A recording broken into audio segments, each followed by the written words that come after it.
আবু সাহিদ সহ শহীদ এবং অন্যান্য যারা আহত হয়েছে, যার গুরুত্বপূর্ণ ভূমিকা পালন, তাদেরকেও যথাযথভাবে এই সাহসিকতাপূর্ণ খেতাব, বিশিষ্ট বীরুত্তম, বীর বিক্রম, বীর প্রতীক যথাযথভাবে সরকার একটা কমিটি করে যাকে যে যেটা প্রাপ্য সেই খেতাব দেওয়ার জন্য আমি দৃঢ়ভাবে আহ্বান জানাচ্ছি।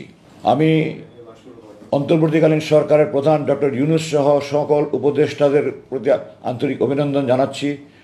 আপনারা এই গণবিপ্লবের মাধ্যমে অর্জিত এই বিজয়কে আপনারা দেশকে 50 বছর এগিয়ে নিয়ে যাবেন বলে আমি দৃঢ়ভাবে বিশ্বাস করি।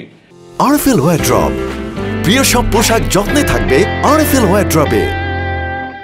ডক্টর ইউনূসের মতো একজন যোগ্য ব্যক্তির নেতৃত্বে এই উপদেষ্টা পরিষদ দেশের সকল জঞ্জাল মুক্ত করবে। দেশের যত রকমের প্রতিষ্ঠানকে ধ্বংস করে দেওয়া হয়েছে সবগুলি প্রতিষ্ঠানকে আবার ঢেলে পুনরায় সাজিয়ে দেশকে একটা সমৃদ্ধশালী রাষ্ট্র হিসেবে গড়ে তোলার জন্য ওনারা সর্বাত্মক চেষ্টা করবেন বলে আমি বিশ্বাস করি।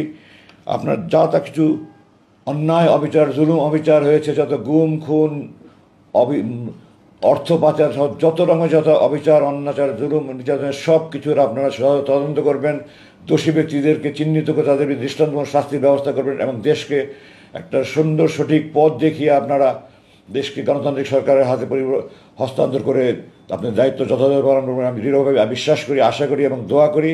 আমি জনগণের প্রতি, সমস্ত রাজনৈতিক দলের প্রতি আহ্বান জানাচ্ছি, আপনারা আপনাদের সর্বাত্মক সহযোগিতা অব্যাহত রাখবেন এই বিপ্লবী সরকারের প্রতি এবং রাজনৈতিক দলের প্রতি আমার বিশেষ অনুরোধ থাকবে আপনারা ওনাদেরকে নির্বাচন নিয়ে কোনো রকমের কোনো চাপ দেবেন না, আপনারা কোনো রকমের সময় বেঁধে দেবেন না। ওনারা, আমি দৃঢ়ভাবে বিশ্বাস করি ওনারা যথাযথভাবে কাজ করে যত দ্রুত সম্ভব ওনার গণতান্ত্রিক প্রক্রিয়া চালু করবেন।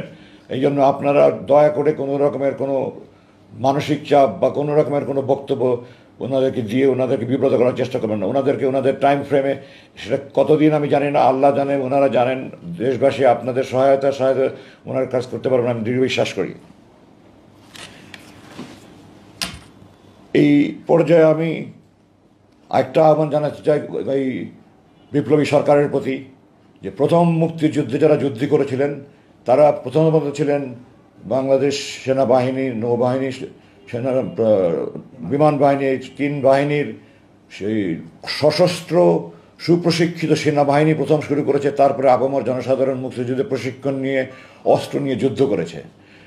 তাদের অবদান যেমন কোনো দিন অস্বীকার করা যাবে না, সে একই সাথে আজকের তরুণ যুবক ছাত্র জনতা যেভাবে কোনো রকমের সামরিক প্রশিক্ষণ ছাড়া, কোনো রকমের অস্ত্র ছাড়া নিজের বুক ঝাঁপিয়ে পড়ে তারা যুদ্ধ করে দেশ স্বাধীন করেছে, এদের অবদান আরও অনেক বেশি বলে আমি মনে করি।